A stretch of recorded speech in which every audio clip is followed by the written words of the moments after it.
Sebelum lanjut, jangan lupa untuk di-like dulu video ini dan di-subscribe juga channel ini, supaya bisa terus memberikan informasi dan hiburan kepada kita semua. Kalau sudah, langsung saja kita menuju ke list yang pertama.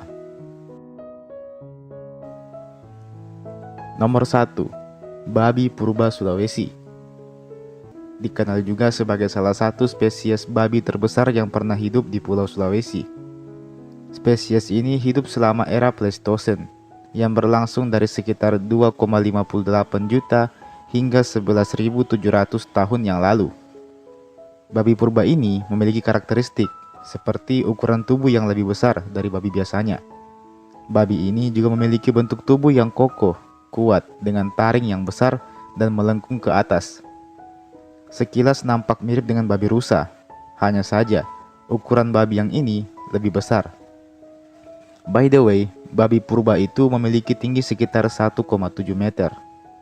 Babi purba ini dulunya hidup di hutan-hutan tropis Sulawesi. Lingkungan hutan tropis kala itu berbeda dengan keadaan yang ada pada saat ini. Kemungkinan besar babi purba ini hidup di daerah yang lembab dengan vegetasi yang lebat. Babi purba Sulawesi adalah hewan omnivora. Buah-buahan, akar pohon, hingga hewan-hewan kecil adalah makanan sehari-hari hewan ini kala masih hidup. Fosil-fosil babi purba ini ditemukan di beberapa lokasi di Sulawesi, menunjukkan bahwa spesies ini tersebar luas di pulau tersebut. Penemuan ini memberikan wawasan tentang keanekaragaman fauna yang pernah ada di Sulawesi, serta kondisi lingkungan pada zaman Pleistosen. Babi purba Sulawesi ini diperkirakan telah punah sekitar akhir era Pleistosen. Meskipun alasan pastinya belum sepenuhnya dipahami, kepunahan ini mungkin terkait dengan perubahan iklim global yang terjadi pada akhir Pleistosen, yang menyebabkan perubahan habitat secara signifikan. Selain itu, kedatangan manusia di Sulawesi dan perburuan juga mungkin menjadi faktor yang berkontribusi pada kepunahan spesies ini.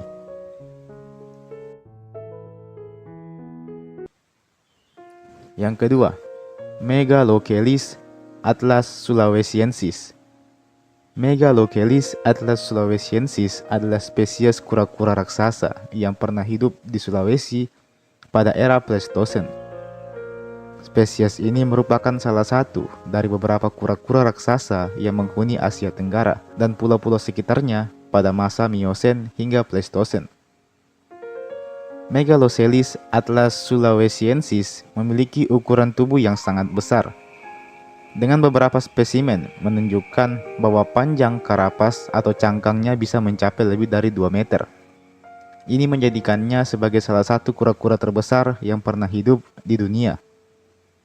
Spesies ini hidup di lingkungan tropis Sulawesi yang lembab, terutama di daerah yang memiliki vegetasi yang melimpah. Sebagai herbivora, Megalocheilus atlas sulawesiensis ini kemungkinan besar mengkonsumsi berbagai jenis tanaman, termasuk dedaunan, buah-buahan, dan juga batang-batang pohon yang keras. Megalocheilus atlas sulawesiensis diyakini punah sekitar akhir era Pleistosen. Penyebab pasti kepunahannya tidak sepenuhnya diketahui, namun beberapa faktor yang mungkin berkontribusi termasuk perubahan iklim, di mana akhir era Pleistosen ditandai dengan perubahan iklim global yang signifikan, yang dapat mempengaruhi habitat alami kura-kura ini dan mengurangi ketersediaan makanan. Dan bisa juga karena kehadiran manusia, di mana manusia mulai menyebar ke seluruh Asia Tenggara dan pulau-pulau sekitarnya selama masa Pleistosen akhir, dan perburuan mungkin menjadi faktor yang mempercepat kepunahan spesies ini. Dan yang ketiga, ada Stegodon sompoensis. Stegodon sompoensis adalah spesies gajah kerdil yang pernah hidup di Pulau Sulawesi selama era Pleistosen. Spesies ini merupakan bagian dari genus Stegodon yang dikenal dengan ciri-ciri unik seperti gading panjang dan ukuran tubuh yang bervariasi. Stegodon sompoensis adalah spesies gajah kerdil dengan ukuran tubuh yang lebih kecil dibandingkan dengan gajah-gajah modern dan kerabat Stegodon lainnya. Tubuh Stegodon sompoensis menyesuaikan diri dengan lingkungan pulau yang terbatas.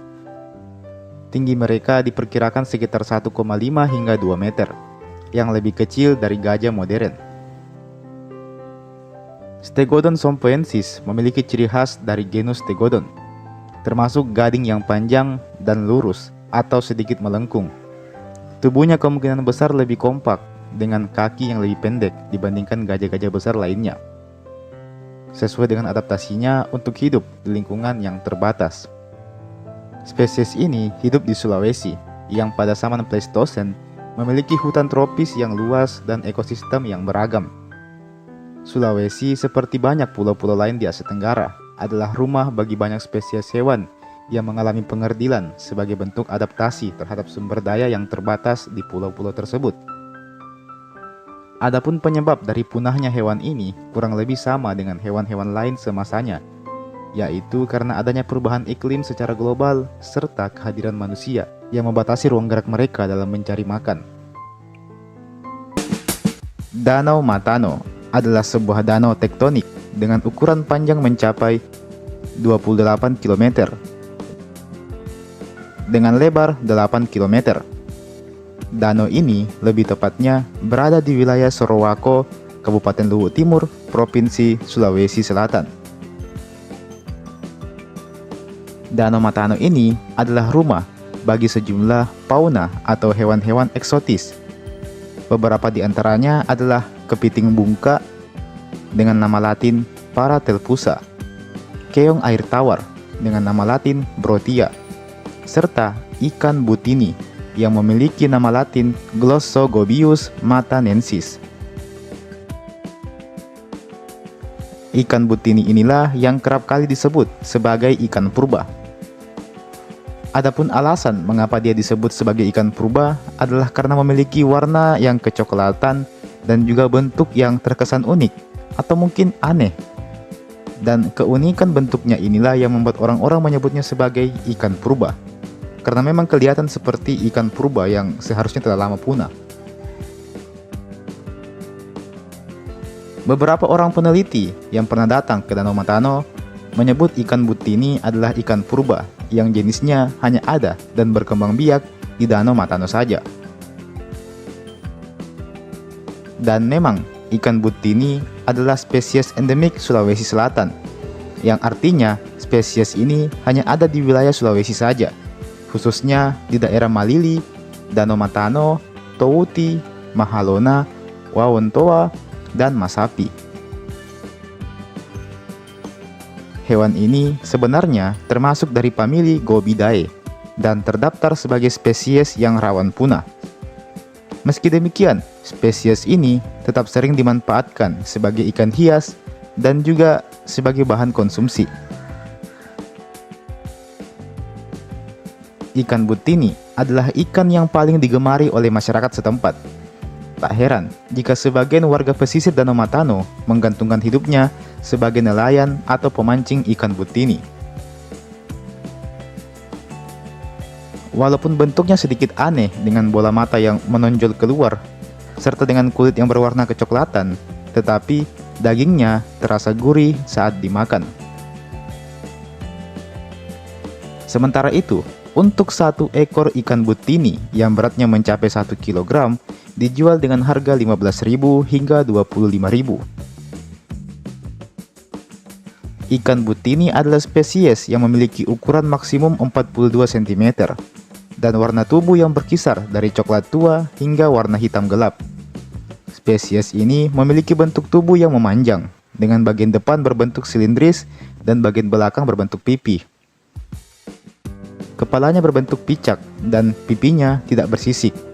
Sirip-siripnya lebar dengan 2 sirip punggung dan sirip perut yang tipis dan bersatu, membentuk piringan penghisap.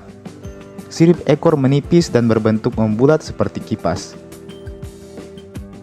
Mulut ikan butini terbilang lebar, dengan posisi yang sedikit terminal dan bibir yang berdaging. Gigi-gigi pada rahang bawah terletak dalam beberapa baris. Badannya bersisik, sirip ekor lebih pendek daripada kepalanya. Badannya berwarna gelap, hampir hitam pada spesimen yang lebih besar. Sebelum kita membahas tentang keunikan hewan yang satu ini, mari kita mengenal lebih dekat tentang si babi rusa ini. Babi rusa atau nama ilmiahnya Babirusa celebensis adalah hewan endemik asal Sulawesi. Hewan ini sering ditemukan di kawasan Sulawesi Utara. Meskipun namanya adalah babi rusa, namun beberapa orang di Sulawesi lebih sering memanggilnya dengan nama babi putih atau babi budo. Babi rusa adalah bagian dari kelompok hewan mamalia dan termasuk ke dalam kategori Suidae atau babi-babian. Panjang babi rusa ini bisa mencapai 1 meter dengan tinggi sekitar 65 hingga 80 cm. Sedangkan untuk berat badannya bisa mencapai 90 kg. Kebanyakan babi rusa memiliki tubuh yang cenderung berwarna putih dengan rambut yang agak tipis di sekujur tubuhnya. Satu yang menjadi ciri khas dari hewan ini ada pada 2 pasang taring giginya yang nampak menonjol keluar dan melengkung ke atas. Babi rusa dulunya tersebar di seluruh wilayah Sulawesi, kecuali Sulawesi bagian selatan. Meski demikian, hewan ini sudah terancam punah, sehingga keberadaannya semakin sulit ditemukan. Dulunya, hewan ini banyak dijumpai di wilayah Muna dan Buton, namun diperkirakan kalau hewan ini sudah punah di wilayah itu. Kini, jumlah populasi hewan ini diperkirakan sudah tak lebih dari 10.000 ekor saja. Berbagai upaya tentunya terus dilakukan untuk melestarikan hewan endemik yang satu ini. Salah satunya adalah dengan menangkarkannya. Babi rusa termasuk hewan yang hidup secara berkelompok. Umumnya, mereka biasa dijumpai di wilayah pegunungan maupun dataran rendah. Hewan ini biasanya akan mendatangi daerah dengan kubangan lumpur, dengan tujuan untuk meminum air bergaram pada lumpur tersebut, untuk memenuhi kebutuhan mineralnya. Babi rusa adalah satwa omnivora alias pemakan segala. Mereka mengkonsumsi dedaunan, akar, tanaman, buah-buahan, dan berbagai macam satwa-satwa kecil lainnya. Hewan ini memang termasuk ke dalam kategori hewan yang terancam punah. Alasannya karena hewan ini kerap kali diburu oleh warga untuk dikonsumsi. Perburuan babi rusa nampaknya sudah ada sejak zaman dulu, karena lukisan yang biasa kita jumpai di gua-gua bersejarah pun banyak yang menggambarkan babi rusa. Singkatnya, hewan ini selalu jadi pilihan utama untuk diburu dan dikonsumsi oleh warga sejak zaman dulu. Kalau sekarang tentu perbuatan ini sudah dilarang.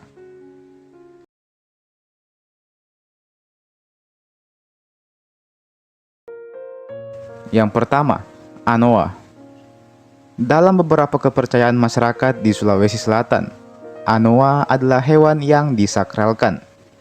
Mereka percaya bahwa apabila seseorang menyembelih atau mengorbankan anoa untuk ritual dan upacara adat, maka derajat keluarga dari orang tersebut akan meningkat.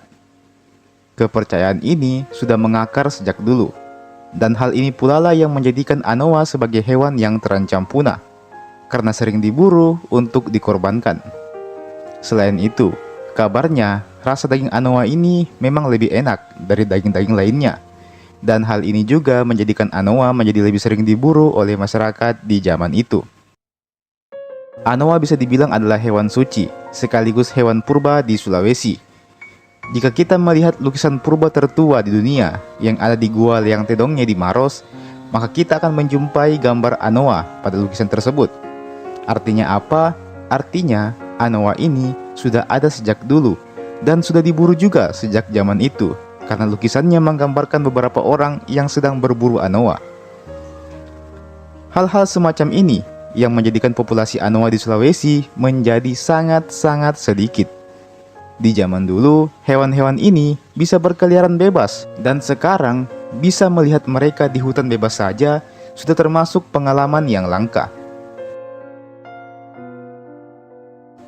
Anoa bukanlah hewan yang bisa melahirkan banyak anak sekaligus. Anoa hanya melahirkan 1 ekor anak saja setiap kali dia melahirkan. Dan dengan populasi yang kian menipis, maka sulit rasanya bagi anoa untuk berkembang biak secara pesat seperti dulu. Yang kedua, burung hantu Manguni. Burung hantu Manguni seringkali berperan penting dalam berbagai upacara adat Minahasa. Salah satu contohnya adalah upacara Wale Papatuan dan Mapalus, di mana kemunculan burung Manguni dianggap sebagai restu dari leluhur. Jadi, kalau orang mau melaksanakan upacara tersebut dan ada burung manguni yang lewat atau dia lihat, maka artinya leluhur mereka merestui kegiatan tersebut. Selain itu, Tonaas atau pemimpin spiritual dalam masyarakat Minahasa sering berkomunikasi dengan roh leluhur melalui perantara burung manguni. Dalam beberapa ritual, Tonaas akan mendengarkan suara burung manguni untuk mencari petunjuk atau nasihat dalam mengambil keputusan penting. Suara burung ini dianggap sakral dan penuh dengan makna, sehingga setiap bunyi dan gerak-geriknya dipahami dengan seksama. Dalam mitologi Minahasa, burung manguni sering muncul dalam berbagai cerita rakyat dan legenda. Salah satu legenda populer adalah kisah tentang seorang pahlawan yang menerima bantuan dari burung manguni untuk mengalahkan musuh-musuhnya. Dan menyadari betapa pentingnya burung manguni dalam budaya masyarakat Minahasa ini, maka masyarakat Minahasa memiliki upaya khusus untuk melindungi dan melestarikan burung ini. Habitat burung manguni yang berada di hutan-hutan dan daerah pedalaman Minahasa dijaga dengan begitu baiknya, dan masyarakat dilarang untuk menangkap atau mengganggu burung ini. Yang ketiga, kerbau. Kerbau adalah hewan yang disakralkan oleh masyarakat di Tanah Toraja. Kerbau seringkali dijadikan sebagai hewan sembelih dalam berbagai macam upacara dan ritual adat di daerah tersebut. Hewan kerbau ini bisa dibilang adalah hewan yang spesial bagi orang-orang Toraja. Tak jarang, kerbau bisa dijual dengan harga miliaran apabila jenisnya bagus. Selain itu, masyarakat juga sangat memperhatikan perawatan kerbau peliharaannya. Lantas, mengapa kerbau bisa sepenting itu?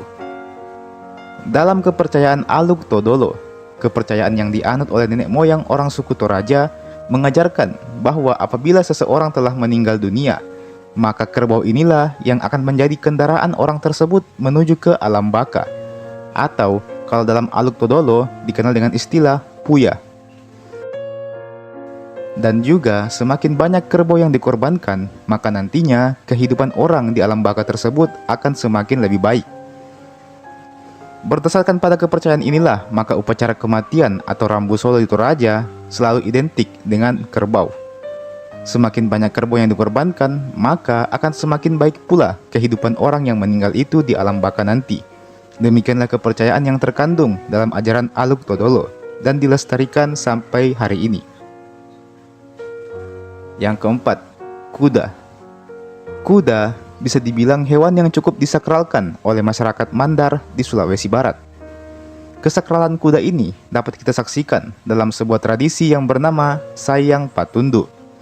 Sayang Patudu atau kuda menari adalah sebuah tradisi suku Mandar di Sulawesi Barat yang menggabungkan antara ajaran agama dan budaya lokal. Dalam bahasa setempat, sayang berarti kuda dan patudu berarti menari. Jadi sayang patudu itu artinya kuda menari. Disebut kuda menari karena kuda yang sudah terlatih ini akan ditunggangi dan kuda tersebut akan menghentak-hentakan kakinya dan mengangguk-anggukkan kepalanya seperti seseorang yang sedang menari. Kuda sendiri sering dianggap sebagai simbol status sosial dan kebanggaan bagi masyarakat Mandar. Di zaman dulu, seseorang yang mempunyai kuda akan dianggap lebih terpandang di masyarakat. Itulah mengapa kuda dianggap sebagai hewan yang mulia oleh suku Mandar, sehingga kuda kerap kali menjadi bagian dari ritual adat suku ini. By the way, tradisi sayang patudu ini kerap kali dilakukan untuk meramaikan acara pernikahan, memeriahkan perayaan Maulid, penyambutan tamu-tamu pejabat, dan juga dilaksanakan sebagai bentuk penghargaan, khususnya kepada anak-anak yang telah menyelesaikan bacaan Al-Qur'annya atau yang sudah hatam Quran begitu. Tradisi unik ini juga telah ditetapkan sebagai warisan budaya tak benda nasional oleh pemerintah melalui Kementerian Pendidikan dan Kebudayaan sejak 1 dekade yang lalu. Dan yang kelima, buaya. Di Sulawesi Selatan, utamanya pada suku Bugis dan suku Makassar, buaya dianggap sebagai hewan sakral. Kalian mungkin tidak asing lagi dengan berita viral yang kemarin, di mana ada beberapa orang yang mengaku punya nenek seekor buaya. Di zaman dulu, orang-orang Bugis maupun Makassar selalu memanfaatkan sungai untuk memenuhi kebutuhan hidupnya. Sebagian ada yang memancing, ada pula yang memanfaatkan air sungai untuk diminum dan ditempati mencuci. Di sungai tentu ada hewan lautnya. Salah satunya adalah buaya itu sendiri, yang dalam mitologi Bugis dan Makassar dianggap sebagai sosok penjaga sungai. Dan atas hal itulah mengapa di zaman dulu warga banyak yang tidak mengganggu buaya ini, dan bahkan sampai ada yang menghormatinya. Itulah mengapa masyarakat di Sulawesi Selatan dan juga Sulawesi Tenggara banyak yang menyebut buaya dengan sebutan nenek. Bisa dibilang kata nenek di sini sebenarnya bermakna simbolik, merujuk pada sifat saling menghormati dan menyayangi serta saling melindungi antar kehidupan keduanya, yakni kehidupan manusia dan buaya. Mereka tidak saling mengganggu satu sama lain, jadi saling menghormati begitu. Selain itu, buaya adalah hewan yang lebih dulu bermukim di sungai atau muara dibandingkan dengan manusia. Jadi sejatinya manusia merasa lebih junior dibandingkan sang buaya, maka disebutnya nenek. Jadi sebagai bentuk penghormatan kepada penghuni yang lebih lama tinggal di daerah tersebut. Dalam sisi lain, setiap jiwa mengalami pasang surut atau gejolak.